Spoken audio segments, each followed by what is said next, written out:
오늘 우리에게 주신 하나님의 말씀은 사도행전 2장 36절에서 42절까지입니다.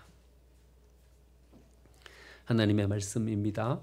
그런즉 이스라엘 온 집은 확실히 알지니 너희가 십자가에 못 박은 이 예수를 하나님이 주와 그리스도가 되게 하셨느니라 하니라. 그들이 이 말을 듣고 마음에 찔려 베드로와 다른 사도들에게 물어 이르되 형제들아 우리가 어찌할꼬 하거늘 베드로가 이르되 너희가 회개하여 각각 예수 그리스도의 이름으로 세례를 받고 죄 사함을 받으라. 그리하면 성령의 선물을 받으리니 이 약속은 너희와 너희 자녀와 모든 먼데 사람 곧 주 우리 하나님이 얼마든지 부르시는 자들에게 하신 것이라 하고 또 여러 말로 확정하며 권하여 이르되 너희가 이 패역한 세대에서 구원을 받으라 하니 그 말을 받은 사람은 세례를 받음에 그날에 신도의 수가 3,000이나 더하더라. 그들이 사도의 가르침을 받아 서로 교제하고 떡을 떼며 오로지 기도하기를 힘쓰니라. 아멘. 옆에 계신 분들과 인사 나누겠습니다. 은혜의 자리에 잘 오셨습니다.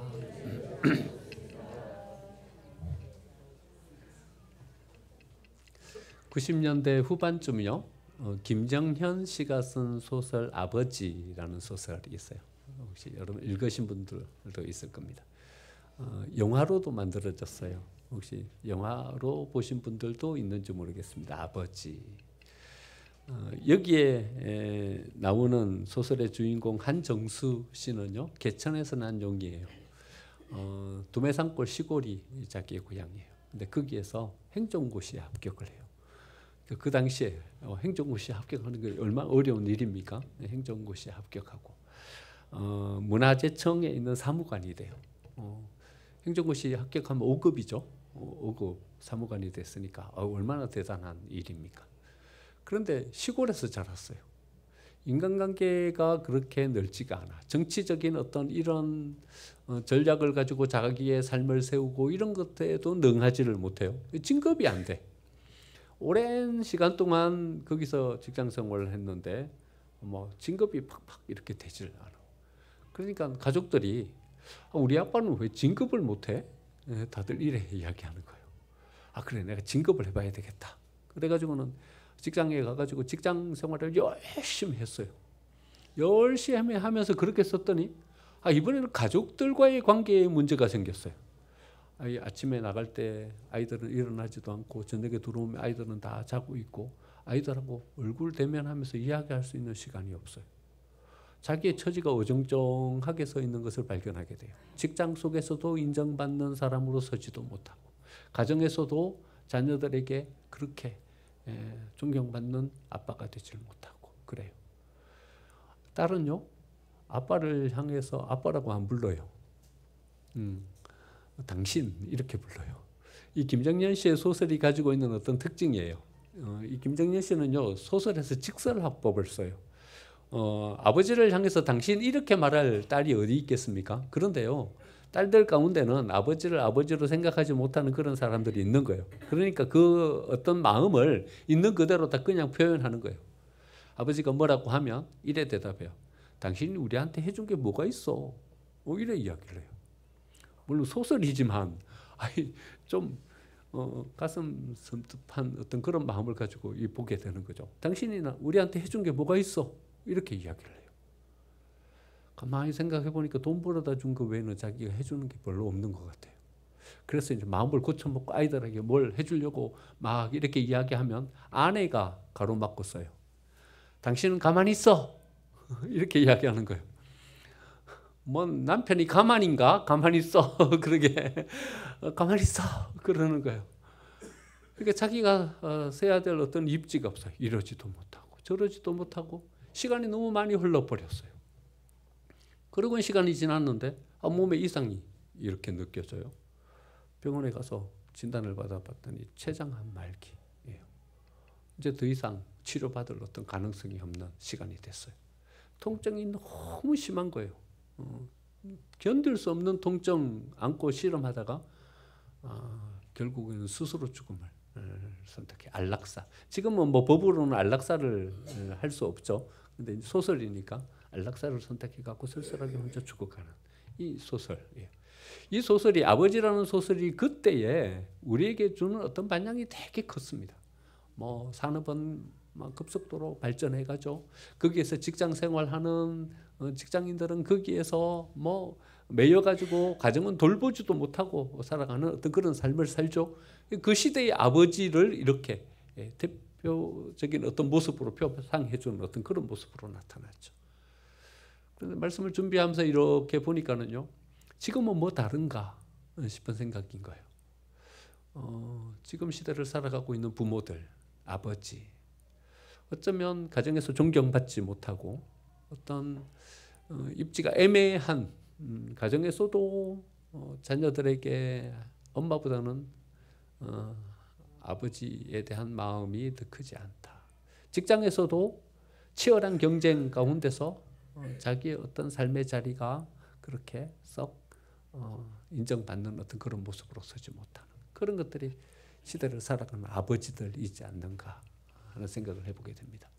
아버지 학교 가면요, 우리도 나중에 기회가 되면 한번 해보면 좋겠다 싶은 생각이에요. 아버지 학교 가면 뭘 외치냐 하면 이걸 외쳐요. 나는 아버지입니다. 나는 아버지입니다. 누가 아버지 아니래요? 근데 뭐 뻔한 그 이야기를 하는 거예요. 나는 아버지입니다. 뭐 시작할 때 나는 아버지입니다. 시간이 마치면 또 나는 아버지입니다.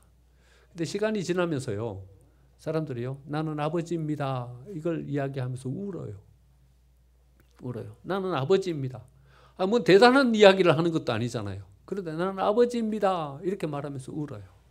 우는 이유가 이렇다고 생각합니다. 그동안에 아버지인데도 불구하고 부모로서 역할을 제대로 못했구나. 그냥 돈만 벌어다 주고 생활비만 가져다 주는 거, 그것으로 내 역할 다 했다 생각했지, 내가 아버지로서 제대로 된 역할을 다 하지 못했구나. 그 눈물 아니겠습니까? 또는 이제서라도 내가 이 아버지로서의 어떤 역할을 되찾고 이 자리가 얼마나 소중하고 중요한 것인지를 알게 됐으니 감사하다. 그 눈물 아니겠습니까? 부모로서의 어떤 자리매김을 한다는 것이 결코 쉬운 일은 아니다 생각합니다. 남편들 돈 벌어다 주면, 생활비 갖다 주면 그거로서 아버지의 역할 다 끝나는 것이 아닌 것이고, 엄마들 뭐 옷 잘 챙겨 입혀주고 먹을 것 잘 장만해주면 그거로서 엄마 역할 다 끝나는 것은 아니다 생각합니다. 진짜 아버지가 되고 진짜 엄마가 된다는 것이 얼마나 어렵고 힘든 일인지요. 그래서 어쩌면 요즘 같은 시대에 정말 좋은 부모로서 이렇게 우리에게 보여지는 어떤 표상을 찾기가 참 어려운 시대가 아닌가. 그래서 우리가 어버이 주일인데 자녀들에게 효도받기를 원하는 어떤 그런 어떤 마음보다는 요즘 시대의 어떤 상을 이렇게 바라보면서 존경받는 좋은 부모로서 우리를 세워간다는 것, 이것이 우리에게 있어서 훨씬 더 중요한 그런 문제가 아닌가 하는 어떤 생각을 가지고, 어떻게 하면 우리가 존경받는 부모가 될 수 있을까? 아직 부모가 아닌 분들은 어떻게 하면 존경받는 부모가 될 수 있을까 한번 생각해보고, 부모인 분들은 어떻게 하면 지금 이 자리에서 나의 삶의 자리를 좀 더 어떻게 새롭게 세워갈 수 있을까 한번 같이 묵상해보는 그런 시간이 되었으면 좋겠습니다. 다윗은요, 훌륭한 신앙인이었어요. 우리 요즘 새벽에 다윗을 이렇게 쭉 묵상해보고 있는데 다윗만한 신앙을 가진 사람이 어디 있을까? 그 깊이와 그 넓이와 그 안목을 우리가 따라가기가 힘들다 싶을 정도로 다윗은 좋은 신앙을 가졌습니다. 훌륭한 정치인이에요. 다윗만한 어떤 정치적인 능력을 가지고 그 시대를 이끌 수 있는 사람이 어디 있을까? 이스라엘 역사 가운데 다윗만한 왕을 찾기가 쉽지가 않아요. 정치적으로도 뛰어난 인물이었습니다. 그런데 아버지로서는 그는 별로 성공하지 못한 아버지예요. 아버지로서 점수를 매긴다면 그 낙제점을 줄 수밖에 없는 사람이 다윗이에요. 우리도 한번 생각해 보시죠. 우리는 얼마만큼 잘 균형 잡혀 있는가?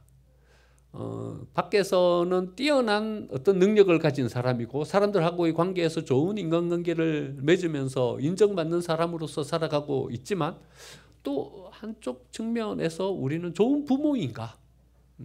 한번 생각해 볼 필요가 있는 거죠. 이게 우리에게 꼭 필요한 이유는 우리가 가지고 있는 이 모습이 그대로 자녀들에게 전수되기 때문에 그렇습니다. 여러분, 우리의 자녀들은요, 우리가 바라보는 우리의 거울이에요. 우리가 어떤 사람인가 우리 스스로를 평가하고 판단하기가 쉽지 않죠. 누구 보면 우리를 정확하게 알 수 있냐 하면요, 우리 자녀들을 바라보면 우리가 누구인지를 정확하게 알 수 있어요. 여러분, 자녀들이 우리의 모습을 그대로 빼닮아서 그렇게 자라가고 있기 때문에 그렇습니다. 우리가 이 세상 가운데서 어떻게 세워지느냐 하는 것을 객관적으로 평가해주는 이 잣대가 자녀라는 거죠. 자녀들이 세상에서 인간관계 잘 맺고 살아가고 있어요. 괜찮아.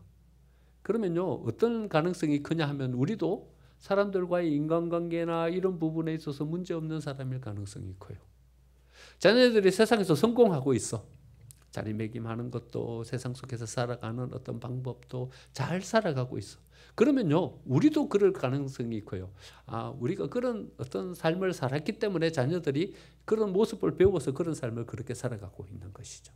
근데 이런 질문도 한번 던져보는 거죠. 자녀들의 신앙 인격은 괜찮은가? 이런 질문도 한번 던져보는 거죠. 또 이런 질문도 던져보는 거죠. 하나님과 깊이 있는 관계를 맺으면서 우리의 자녀들이 쓰고 있는가? 신앙은 괜찮은가?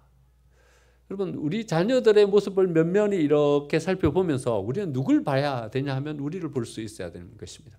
여러분, 자기 스스로 우리를 평가한다는 것이 쉽지 않은 일이잖아요. 그렇죠? 근데 우리 자녀들을 보면 고스란히 이게 이렇게 나타납니다. 내 모습이 이런 모습이구나. 세상에서는 괜찮구나. 책임감도 있구나.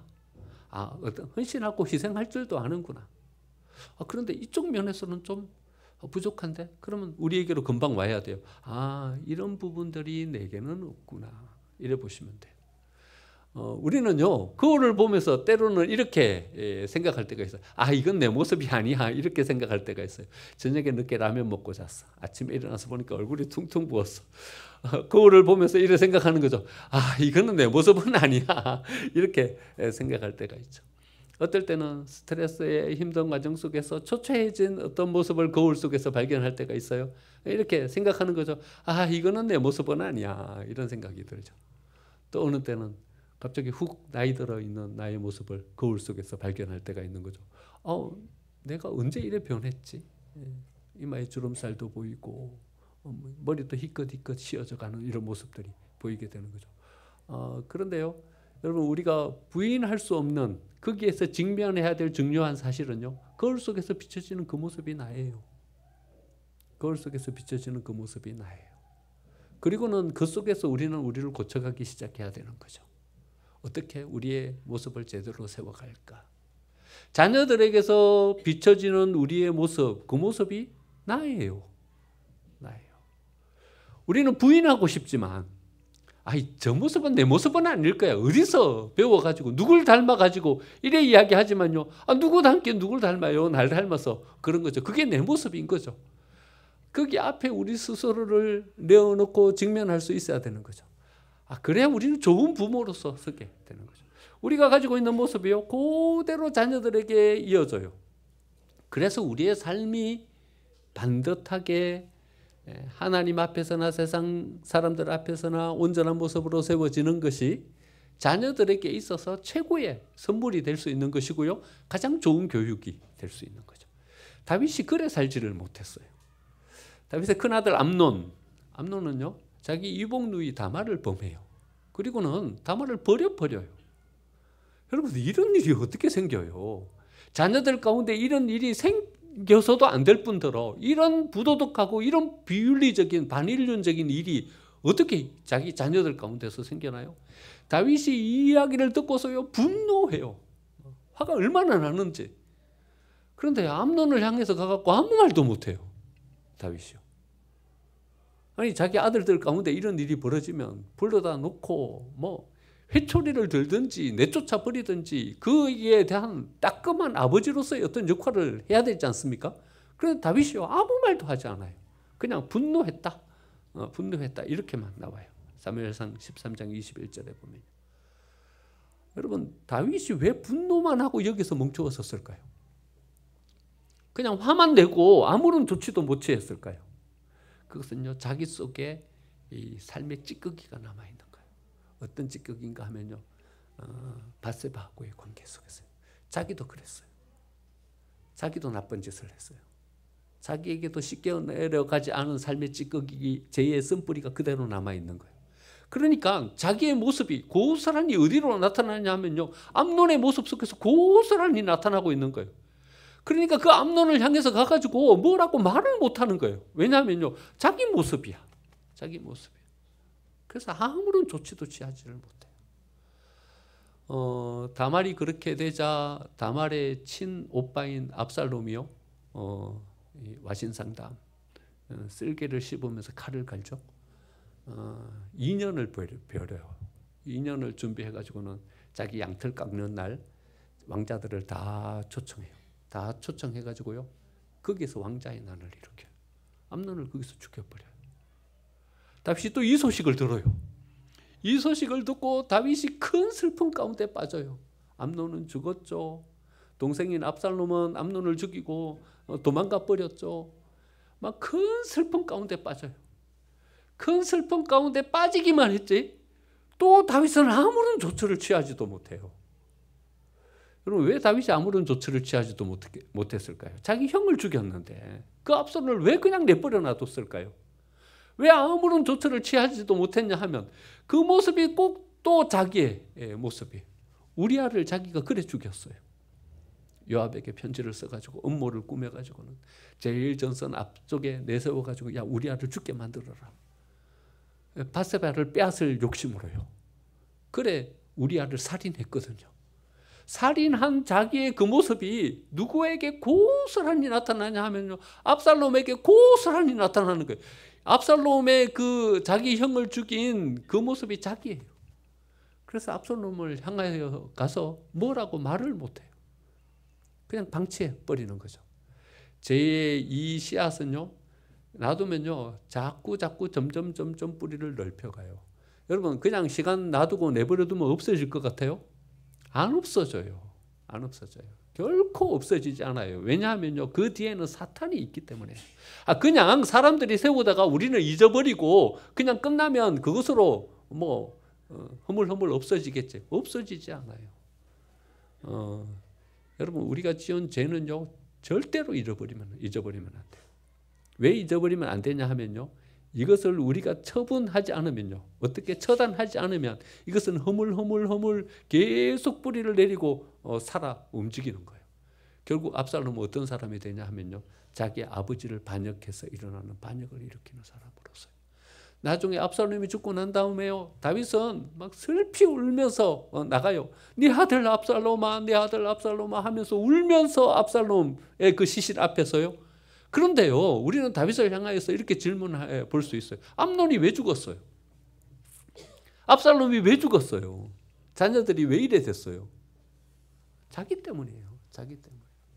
암논이 그 범죄를 저질렀을 때 가가지고 따끔하게 자녀들을 훈계하면서 그 싹을 잘라버렸으면요, 압살롬이 암논을 죽이는 이런 일은 벌어지지 않았어요. 압살롬이 암논을 죽였을 그때라도 압살롬을 불러서 그 부분에 대한 징계를 명확하게 하고 그 싹을 잘라버렸으면 압살롬이 반역을 꾸며서 자기 아버지를 대항해서 일어나는 이런 일은 벌어나지 않았어요. 내버려 놔둔 거예요. 내버려 놔둔 거예요. 내버려 놔둘 수밖에 없었던 것은 자기 속에 그 죄의 쓴뿌리가 그대로 남아있는 거예요. 부끄러운 거예요. 자기가 그 자녀들 앞에 당당하게 설 수가 없는 거예요. 그 모습이 자기야. 그러니까 자기를 향해서 비난하고 자기를 향해서 책망하기가 어려운 거죠. 그냥 내버려 놔두니까 그런 모습으로 다윗이라는 이 가정이 풍비박산 나버리고 마는 거죠. 그래서 왕으로 승계되어야 할 첫 번째 아들 암논도 두 번째 아들 압살롬도 결국 다 죽어버리고 말아요. 여러분, 우리의 삶의 모습이 혹시 이런 모습은 아닐까요? 우리에게도 이런 죄의 쓴뿌리가 남아있어가지고 해결해야 될 어떤 삶의 찌꺼기들이 남아있어가지고 어떤 모습 속에서는 자녀들 앞에 당당하게 자신 있는 모습으로 서지 못하는, 그래서 자녀들이 뭔가 잘못된 길을 가고 있는지 뻔히 알면서도 거기에 대해서는 당당하게 징계하지 못하고 거기에 대해서는 어떤 조치를 취하지 못하는 그런 모습으로 우리가 서고 있지는 않아요? 뭔 해결점이 필요한 거죠. 어떻게 해결할 수 있을까 하는 것에 대한 해답을 오늘 본문이 우리에게 주고 있는 것입니다. 그러면 사람들이 베드로의 설교를 들어요. 베드로의 설교를 듣고서는 마음의 찔림을 받고 그들이 회개하고 성령을 받고서 오직 기도하면서 나아가는 이런 과정을 쭉 거치게 돼요. 그러면 첫 번째 과정은 어떤 과정입니까? 말씀을 듣는 과정이에요. 말씀을 들어요. 말씀을 들으면요, 맨 처음에 사람들은 다 수긍해요. 이런 생각으로 수긍하는 거죠. 수긍하는 단계가 있어요. 그러니까 지난주에도 들었고 지지난주에도 들었던 말씀이야. 늘상 안식일이 되면 회당에 모여서 율법의 말씀을 읽고 그 말씀을 이렇게 듣는 거예요. 그러니까 사람들에게 이 말씀은 익숙한 말씀이에요. 하나님께서 우리를 그냥 버려두지 아니하시고 우리에게 그리스도를 보내주실 것이다. 그래, 맞아. 수긍하는 거예요. 우리가 수긍하면서 이렇게 말씀을 받아들이는 단계가 있다는 거죠. 우리는 그리스도인으로서 희생하고 봉사해야 됩니다. 그래, 맞아. 우리는 희생하고 봉사하고 그래 가야 되지. 맞아. 우리가 그런 사람으로서 해야 되는 게 맞지. 예수님의 십자가는 하나님이 우리를 얼마나 사랑하시는지 그 사랑을 표현하는 사랑의 표현입니다. 그래, 맞아. 하나님이 십자가의 그 모습을 통해서 우리를 얼마나 사랑하시는지 사랑을 우리에게 보여주신 것이지. 수긍하는 거예요. 그냥 수긍만 하는 거예요. 수긍만 하는 거예요. 그렇다, 맞다, 옳다, 수긍만 하는 거예요. 그런데요, 수긍만 하는 단계에서 또 한 단계 더 가는 거예요. 어떻게 됐어요? 이 사람들이 마음의 찔림을 받은 거예요. 여러분, 마음의 찔림을 받았다는 것은 어떤 의미일까요? 37절, 이 말씀을 듣고 마음에 찔려. 찔림을 받았다는 것은 어떤 말씀일까요? 이게 내 말씀이 된 거예요. 내 말씀이 된. 베드로의 설교가 자신을 향한 말씀이 된 거예요. 자신의 이야기로 들렸다는 거예요. 예수를 십자가에 못 박은 잘못을 저질렀다. 그래, 이 사람들 그리스도로 하나님이 보냈는데 왜 예수님을 십자가에 못 박게 했어? 그게 아니라 이제는 자기에게 주어지는 말씀으로 이 말씀이 들렸다는 거예요. 자기에게 주어지는 말씀으로 이 말씀이 들리면요, 이 말씀이 우리의 마음에 가시처럼 찔리는 거예요. 마음에 찔림이 오는 거예요. 이건 나에게 주시는 말씀이구나. 내가 희생하고 내가 봉사하는 자리로 나아가라고 나한테 주시는 말씀이구나. 예수님의 십자가가 그냥 보편적인 모든 사람들이 다 들을 수 있는 객관적인 그 복음이 아니라 나에게 주시는 말씀이구나. 하나님이 나를 살리기 위해서 십자가에 못 박혀 돌아가셨구나. 모든 사람들을 사랑하는 그 보편적인 사랑이 아니라 하나님이 나를 사랑하시는구나. 이 말씀으로 이렇게 들리는 거죠. 마음에 찔림이 오는 거죠. 마음에 찔림이 오면요, 여러분 두 가지로 딱 나누어져요. 두 가지로 딱 나누어져요. 오늘 본문처럼요, 말씀에 찔림이 오면 그 찔림을 받아들이고 회개함으로 나아가는 사람이 있고요, 마음에 찔림이 오면요, 일을 가는 사람이 있어요. 돌을 들고 서는 사람이 있어요. 마음에 찔림이 오는데 돌을 들고 설까요? 마음에 찔림이 오면 돌을 들고 서는 사람이 있어요. 그 뒤에 바로 나와요. 한번 여러분 몇 장만 뒤로 넘겨보실까요? 사도행전 7장 54절. 몇 장만 넘기면 돼요. 사도행전 7장 54절. 사도행전 7장은 어떤 내용인가 하면 스데반의 설교예요. 여러분 비교해서 나중에 가서 보시면요, 스데반의 설교나 베드로의 설교나 내용상 별로 차이점이 없어요. 비슷한 말씀이에요.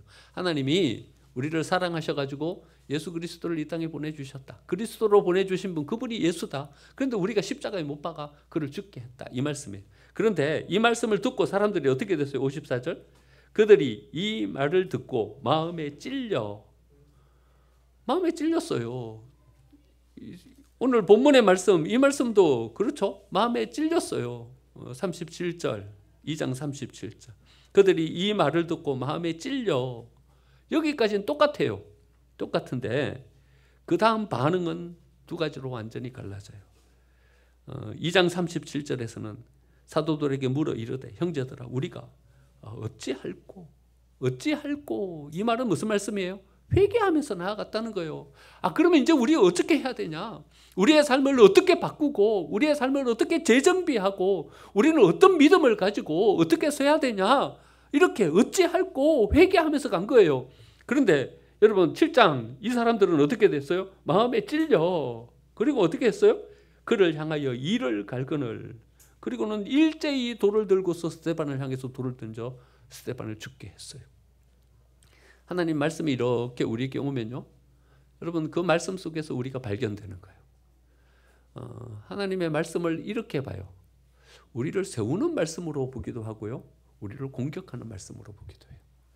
여러분 어떻게 보세요?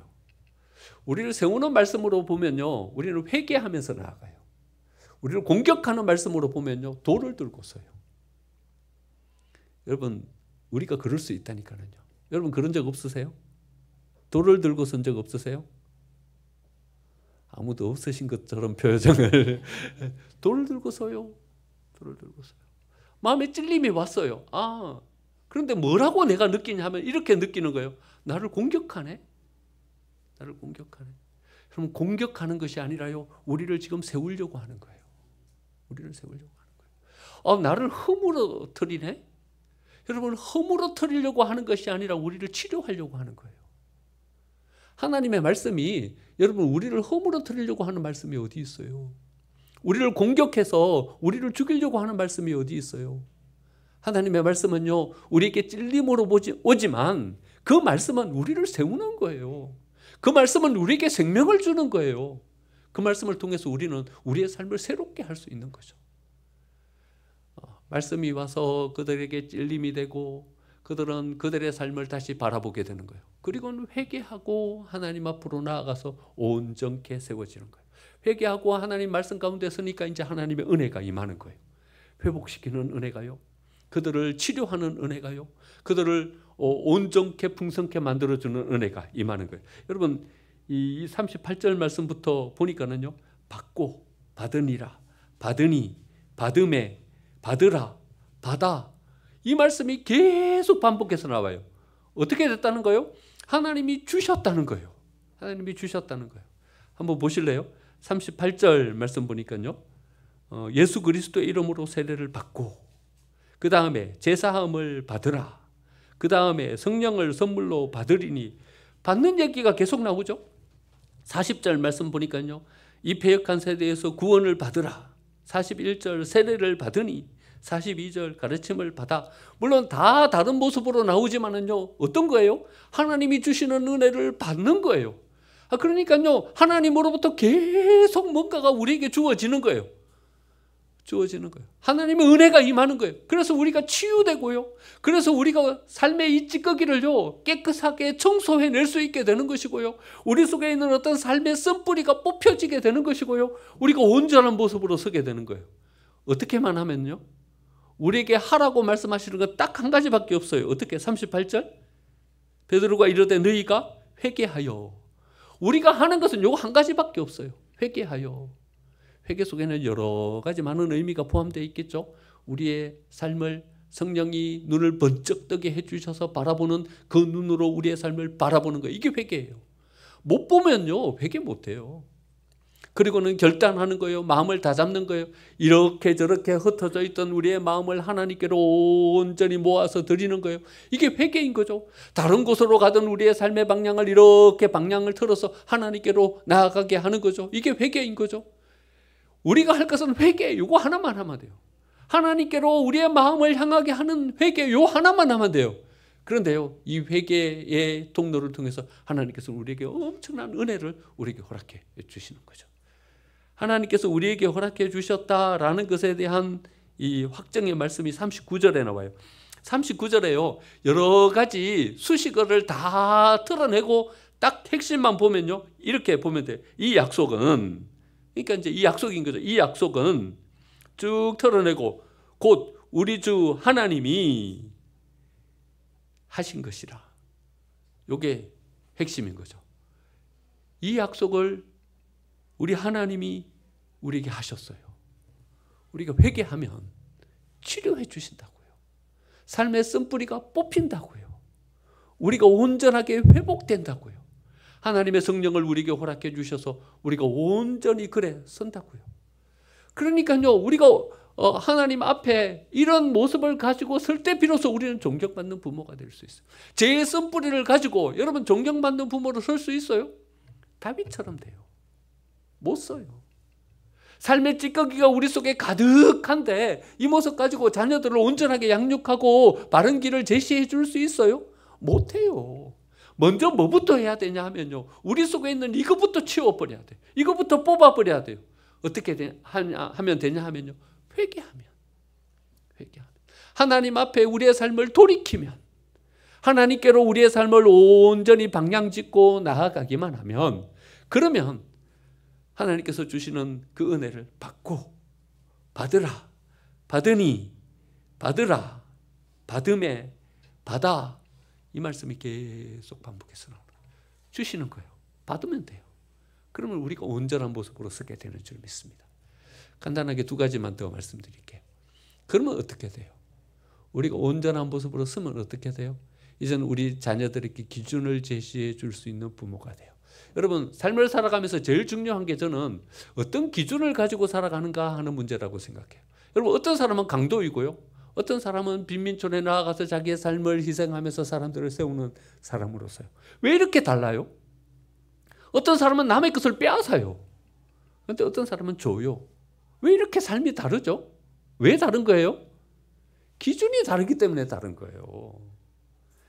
남의 것을 빼앗으면서도 자기의 삶의 기준이 이만큼 낮아져 있어갖고 이것을 범죄라고 생각하지도 않는 거예요. 심각한 문제라고 생각하지도 않는 거예요. 그래서 사기하고, 그래서 남의 것을 빼앗고 도둑질하는 거예요. 기준이 낮아서 그래요. 기준이 없어서 그래요. 여러분, 좋은 지위를 가지면 도둑이 아니에요. 성공하면 도둑이 아니에요. 여러분, 의사 가운데도 도둑이 많고요, 정치인 가운데도 도둑이 많아요. 삶의 더 중요한 문제는요, 의사가 되느냐, 좋은 훌륭한 정치인이 되느냐가 아니라 어떤 기준을 가지고 서느냐의 문제예요. 그런데요, 우리는 기준을 못 줘요. 왜냐하면 우리가 엉망이야. 기준을 줄 수가 없어요.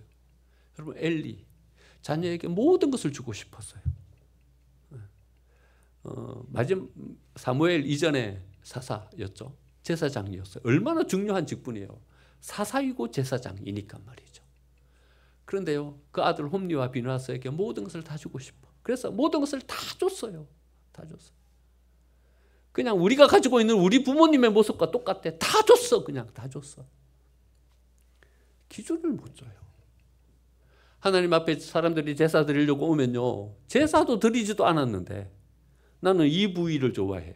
그래서 그 부위를 떼어다가 가지고 가서 자기가 구워 먹는 거야. 나는 삶은 고기 싫어해. 나는 구워 먹을 거야. 구워 먹는 거야.